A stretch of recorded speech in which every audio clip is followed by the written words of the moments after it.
ఇక మంచు మనోజ్ విష్ణు మధ్య dialogue war నడిచింది. తన తండ్రిని కొందరు తప్పుదోవ పట్టిస్తున్నారని మనోజ్ ఆరోపించారు. వినయ్ అనే వ్యక్తి కారణంగానే ఇదంతా జరిగిందన్నారు. మంచు మనోజ్ కు విష్ణు కౌంటర్ ఇచ్చారు. వినయ్ అనే వ్యక్తి తమ కుటుంబానికి చాలా సన్నిహితుడని మనోజ్ ఆరోపణలు చేయడం సరికాదన్నారు. నాకు మా నాన్న దేవుడండి. ఈ రోజైతే ఏదైతే చూస్తున్నారో మా నాన్నని, ఇది మా నాన్న కాదండి. నేను అబద్ధాలు ఆడేవాడిని కాదు. నా గురించి మీరు ఎవరినైనా ఎంక్వైరీ చేసుకోండి, నా ఫ్రెండ్స్ని అడగండి. మా నాన్న మీ షోల్డర్ మీద గన్ను పెట్టి కాలుస్తున్నారండి, క్లియర్గా కాలుస్తున్నారు.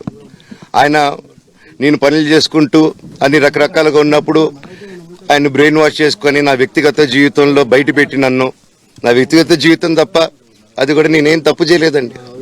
నేను ప్రేమించిన అమ్మాయిని పెళ్లి చేసుకున్నాను, అమ్మాయి కోసం పోరాడాను. దాంట్లో తప్పేంటండి నాకు అర్థం కావట్లేదు.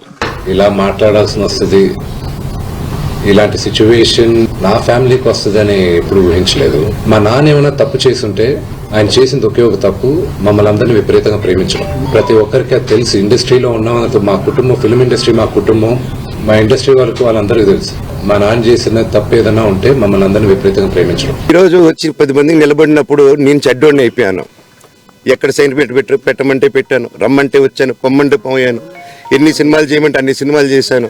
అన్న కంపెనీల్లో పనిచేశాను, సాంగులు చేశాను, వాళ్ళకి రికార్డింగ్లు చేశాను, ఫైట్ డైరెక్షన్లు చేశాను. ఎంతో గొడ్డులా కష్టపడాను, మనసు పూర్తిగా సంతోషంగా చేశాను. నాకు ₹1 అడిగింది లేదు, ఆశించలేదు.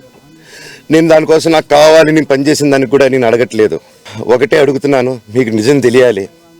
అందుకోసమే ఏంట్రా వీడన్నీ బయట పెడుతున్నాడు అనుకోవచ్చు, కానీ ఈరోజు నాకు భార్య పిల్లలు ఉన్నారండి. ఈ రోజు నేను నిలబడకపోతే రేపు నా కొడుకు పెద్దోడైన తర్వాత, కూతురు నేను పెద్ద అయిన తర్వాత వాళ్ళకి నేను సమాధానం చెప్పుకోలేను.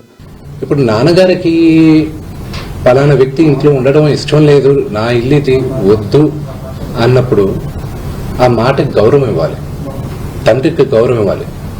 లీగల్గా ఎన్ని రైట్స్ ఉన్నా లేకపోయినా నేను నమ్మేది 4: మాతా, పిత, గురువు, దైవం.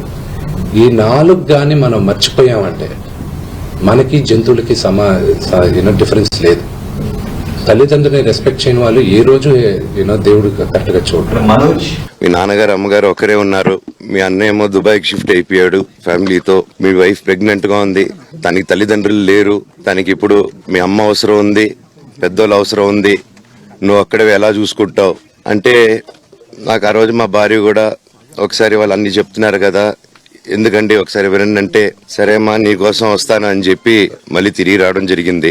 దీని అన్నిట్లోకి నేను విపరీతంగా నలిగిపోయేది. మా అమ్మ, ఆవిడ మంచాన్ని పడింది. నాన్నగారు అడిగింది ఒకే ఒకటి, సరే ఆ లెటర్ వరకే నేను మాట్లాడతాను, నా ఇంట్లో ఉండడానికి వీల్లేదు అన్నారు. అంతవరకే మాట్లాడుతాను. అందరూ మా వాళ్ళండి, వాళ్ళ పిల్లలు, మనవాళ్ళు, వాళ్ళ బంధువులు. సో వాళ్ళకి అన్యాయం, వాళ్ళు నాకు వాళ్ళ అర్జీలు పెట్టుకున్నారు, వాళ్ళ లెటర్లు పంపించారు, వాళ్ళన్నీ చేశారు. నేను వాళ్ళకి సపోర్ట్ గా మద్దతుగా నిలబడి ఏమైంది నేను అడిగేసరికి వినయ్ అతనికి ఫోన్ చేశాను, మెసేజ్లు పెట్టాను. సార్ వాట్ ఈస్ హ్యాపెనింగ్, నేను కావాలంటే కాలు మీద కూడా పడతానండి, ఈ ఇష్యూ క్లియర్ చేయండి, మాట్లాడుకుందాం అంటే చాలా దురుసుగా రిప్లైలు పెట్టారు. వినయ్ గారు నాకు అన్నలాంటి వాడు. మా నాన్న ఎప్పుడు చెప్తారు, వినయ్ ఆయనకి మొదట పెట్టారు, అంత క్లోజ్ మా నాన్నగారికి. ఆయన ఎప్పుడు ఎవరు చేసుకోలేరు, ఆయన పొరపాటును కూడా ఏమన్నారు. ఆయన నాకు అన్నలాంటి వాడు. సో అది నాన్నగారు ఏం మాట్లాడారో దాంట్లో ఒకసారి క్లారిటీగా వినండి. ఆయన ఏం మాట్లాడారో దాంట్లో క్లారిటీ ఉంది. దాని గురించి నేను వివరణ ఇవ్వాల్సిన అవసరం లేదు. ఓన్లీ దట్ వన్ కరెక్షన్ నేను చెప్పాల్సింది. వినయ్ గారికి నాకు ఉన్న సన్నిహితం దాదాపు ఒక 15 సంవత్సరాల నుంచి. ఆయన భారతదేశంలో గొప్ప గొప్ప స్థానాల నుంచి వచ్చారు, మీకు తెలుసు.